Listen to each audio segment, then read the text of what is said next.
How quickly we forget and move on. As Star Wars series are coming in abundance, we as fans tend to look ahead or at what's right in front of us.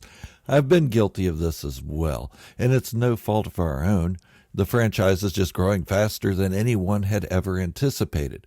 When Disney bought Star Wars and Lucasfilm from George Lucas in 2012, we didn't imagine it being series made for television that would cause our tunnel vision. Again, not our fault. We were told from the beginning that it would be the films that would grab our attention, but that didn't really pan out. As of that time, Disney Plus had not been announced, and Disney XD was the big platform for new Disney series. Okay, in the case of Star Wars, it was just animation at the time, with Star Wars Rebels being the first. Since then, we've had multiple Star Wars series released: The Mandalorian, Resistance, The Clone Wars Season 7, The Book of Boba Fett, the Obi-Wan Kenobi series, and of course the Cassian Andor series.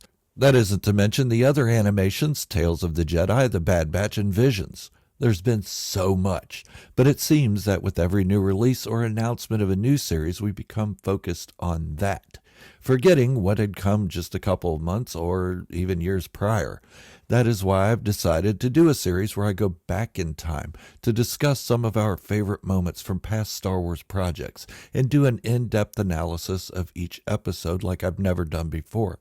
I did it with the Book of Boba Fett and the Obi-Wan Kenobi series last week, to a lesser degree, but not as in-depth as I will be going from this point forward. So this week we are going to begin our focus on the Cassian Andor series, starting with episode 1, titled Casa. But before I move on, a quick word from me. Hit the subscribe button and give the video a thumbs up. Also consider joining the channel as a member, where you'll get exclusive access to the Star Wars fanfictions I'm writing, revolving around Order 66. And don't forget, Super Thanks are now live. With that said, back with today's topic. I know that revisiting Star Wars series after they're gone tends to draw less attention than continuously beating on what's in front of me, or any new news. But I don't really report on news and rumors. There are enough channels out there that do that, and maybe one day I'll do that in the future when I have more time to expand. But be that as it may, I am revisiting the Cassian Andor series anyway. And I challenge you all to go back and watch it, using the tools I'm giving you. Now that the entire first season is out, it can be binged. Maybe even some of you will see it in a different light. And this is a collaboration. I've teamed up with DR the Memer to bring you something truly special. I now give you Andor, Episode 1, Casa. From the opening scene of the first episode titled Casa, we see this show is going to be so much different than anything in the recent history of Star Wars. And the opening really does set the tone for that episode and the 11 others that follow.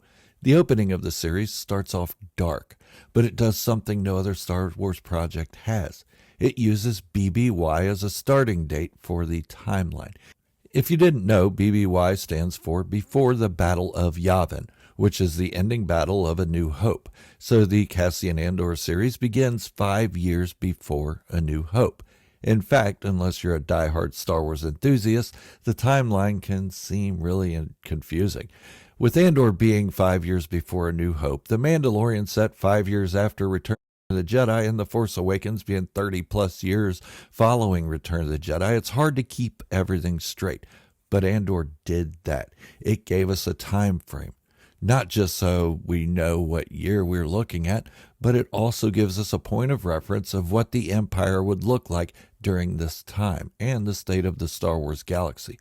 With no solid rebel alliance and only minor pockets of resistance, it also gives us a clear indication that the Jedi are gone, all with 3 letters and a number, BBY 5. Once the timeline is shown, we're taken to a place in our minds that seems despairing. It's dark, wet, dreary, and an indication of the state of the galaxy, especially those planets who were almost forgotten about. And the Preox Morlana corporate zone of Morlana 1 is such a place.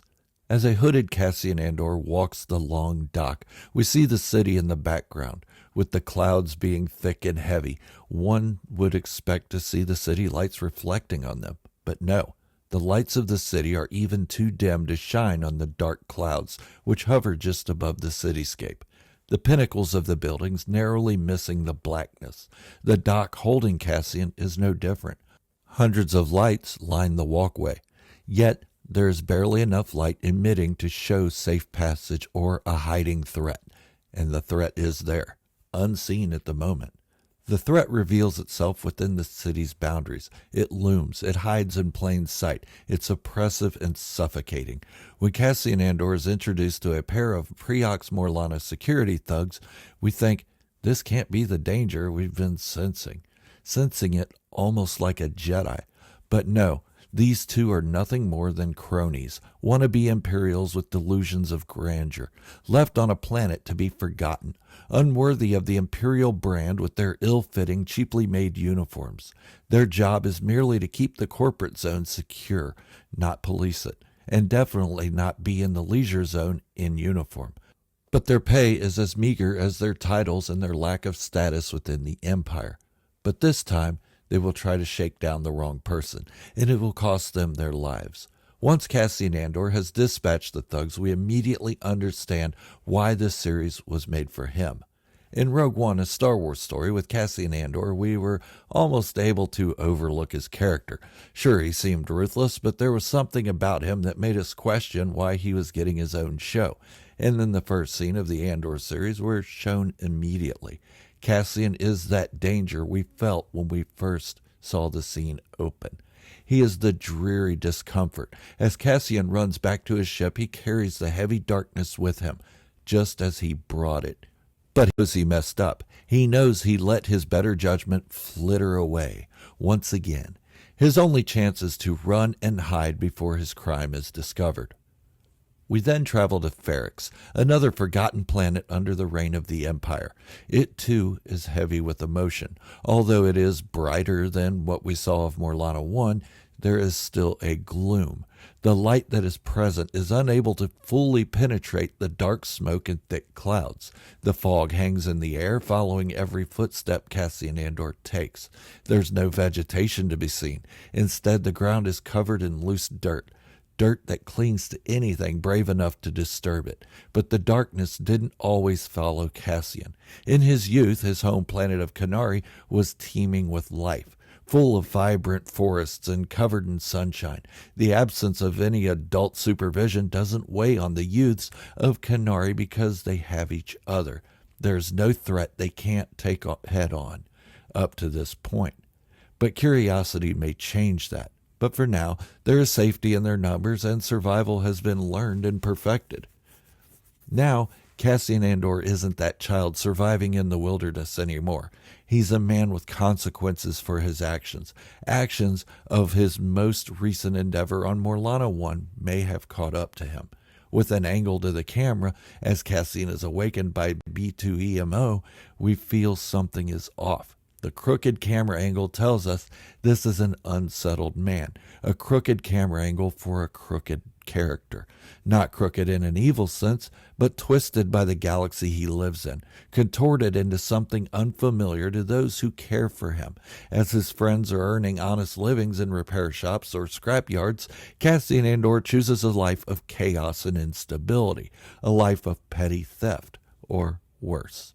Returning to Morlana 1, the Deputy Inspector Cyril Karn brings the urgent report that 2 of their men were killed in the leisure zone the night before. The dreariness of the night before has lifted, and the sun is shining bright enough to illuminate the office. But Chief Inspector Hine wants the matter dropped. Only reading the report, the superior officer deduces precisely what had happened, but he wants the men to be honored, lied about.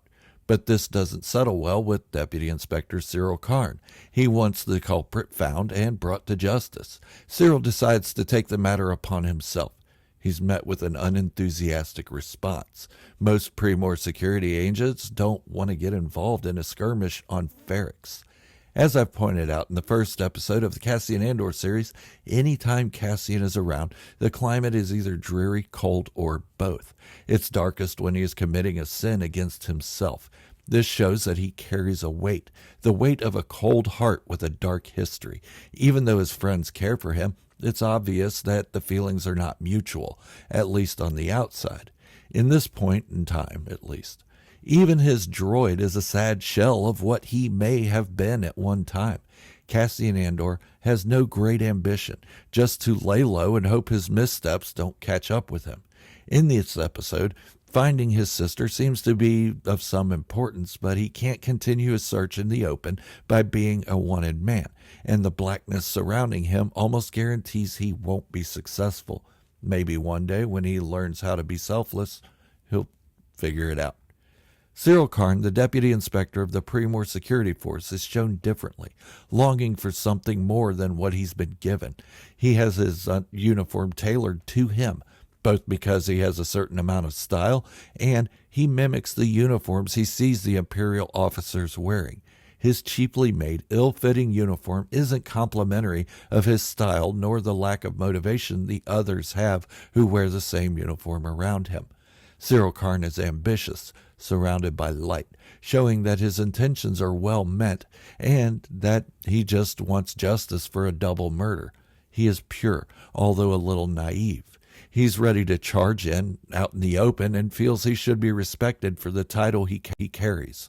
Another delusion of grandeur, I suppose. Knowing what we know from the second episode on, the Empire doesn't care about him. The Empire that he holds dear. He's just a lackey, disposable and unimportant. But the light surrounding him assures him that he is more than what anyone thinks of him. And we will get more into that when we look at further episodes. The Cassian Andor series is some of the best written Star Wars content in many years. The acting is superb. The dialogue and writing stand up against almost anything that could possibly compare to it.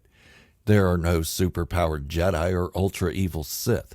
Average people standing up against oppression, with one man in the center who couldn't care any less about a greater good, only his own survival. A survival made difficult by his own choices and mistakes. The characters are rich, and the world building of the show leaves nothing to be desired. As George Lucas said, Star Wars isn't about spaceships, it's about family. And the Andor series showcases that with the hodgepodge family that tries to get the rebellious Cassian Andor to do the right thing. Join me next time as I revisit the second episode of the Cassian Andor series, titled That Would Be Me. Don't forget to hit the subscribe button and give the video a thumbs up. And a big thank you to DR the Memer for helping this video become possible. But that's all I have for today. Until the next video, this is Gerald, a Star Wars fanatic, signing off. Wishing you all great health, happiness, and peace. Thank you all for watching, and remember, this is the way. And positivity in the Star Wars fandom is the only way.